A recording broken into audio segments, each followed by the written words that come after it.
Officials ordered the slaughter of thousands of chickens in It's confirmed. First case of human-to-human contagion. It was announced Fermato oggi il primo caso di contagione tra umani. Tutto il mondo sta in De seneste afprøvede vacciner har fejlet The WHO admitted today the total failure of latest trials of the vaccine. An 11-year-old boy from Los Angeles was hospitalized yesterday morning after demonstrating flu-like symptoms for the past several days. The rules are simple. At least that's how my brother sees it. Number one, avoid populated areas at all costs. Number two, always wear gloves and a dust mask. The virus can survive on surfaces for up to 24 hours. Never touch anything that hasn't been disinfected. If you come into contact with other people, assume they have it.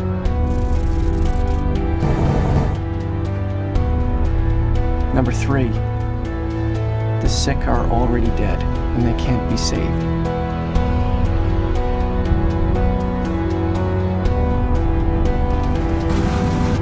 Number four, stick to back roads and avoid all interstates and major highways, as there may be roadblocks.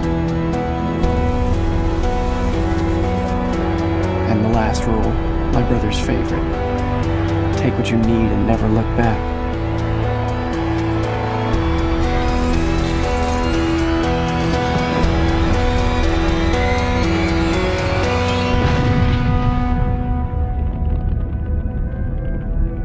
You break the rules, you make an exception, you die. You follow them, you live. Maybe. Detected in dairy cows for the first time. Scientists are calling it D1.1. At least 4 cattle herds in Nevada have tested positive.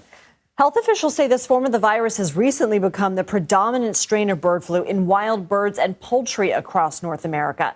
It's the same strain that killed a Louisiana woman last year. This is now the second time a strain of the virus has transferred from birds to cattle.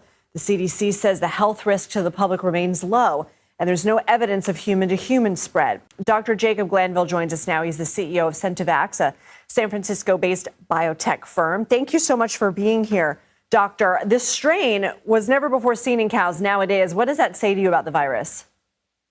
Yeah, so this is concerning at a couple levels. The reason that H5N1 has always been at the top of the pandemic risk list is that over the last 20 years, we've seen about 1,000 cases of H5N1 that goes from birds or other animals into people. And when that happens, about half of them die, which those are Ebola numbers. So they're very concerning. Now, this outbreak, we've had about 70 people infected. And for most of them so far, it's been mild, but we don't know how many mutations it's going to take to make it more virulent and to enable human-to-human transmission. So getting back to your question, the issue with cows is that we now have 2 different types of strains evolving in the cows, which means that their genetic information could shuffle and could accelerate the creation of new mutations that could make it easier for the virus to transmit human to human and could make it easier for it to mutate back to its old ways of being highly lethal. I want to circle back to this a little bit in a moment, but between cow outbreaks and outbreaks among chickens, do you feel like this news will further impact the food supply? What does it mean for our food supply?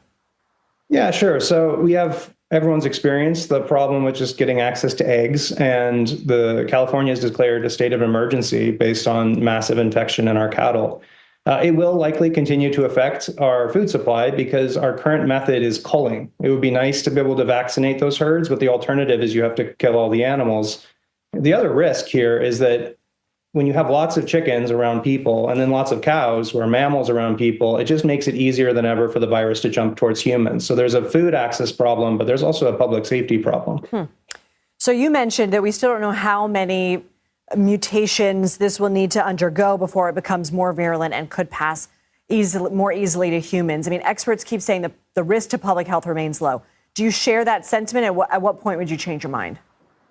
Well, I think that sentiment's evolving. I think until we see it transmit human to human, then we get very worried. But it's not 0 to 60. Right now, we know that this is now circulating in cows and it's not just going away, and there's new strains coming in. And that's dangerous because you have a mammal that lots of people are hanging out around, which now can transfer over new mutant strains to humans. So I think we're in a moderate risk scenario. I still think until we see it get more virulent and until you see human-to-human transmission, it's something to monitor but not to panic about.